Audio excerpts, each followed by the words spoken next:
কানেরটা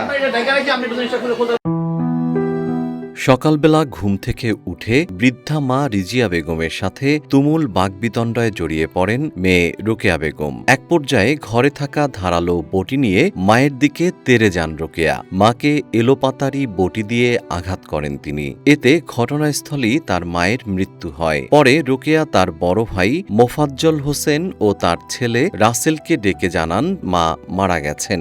ঘটনাটি ঘটেছে ৯ জুন সকালে মানিকগঞ্জের হরিরামপুর উপজেলার গালা ইউনিয়নের মধ্য ধূসরিয়া গ্রামে। জীবন অবাক না করলে কে করবে? 28% মিল্ক ফ্যাটের অবাক করার সাথে ফ্রেশ মিল্ক পাউডার। জীবন অবাক করুক প্রতিদিন। বিষয়টি জানাজানি হলে প্রতিবেশীরা ঘটনাস্থলে গিয়ে খাটের উপর রক্তাক্ত অবস্থায় রিজিয়া বেগমের মরদেহ দেখতে পান। স্থানীয়দের দাবি, স্বামীর মৃত্যুর পর থেকেই মানসিক ভারসাম্যহীনতায় ভুগছেন রোকেয়া। খবর পেয়ে পুলিশ ঘটনাস্থল থেকে মরদেহ উদ্ধার করে ময়না তদন্তের জন্য মানিকগঞ্জ মেডিকেল কলেজ হাসপাতালের মর্গে পাঠায় এবং অভিযুক্ত মেয়েকে আটক করে। এ ঘটনায় আইনগত প্রক্রিয়া চলমান রয়েছে।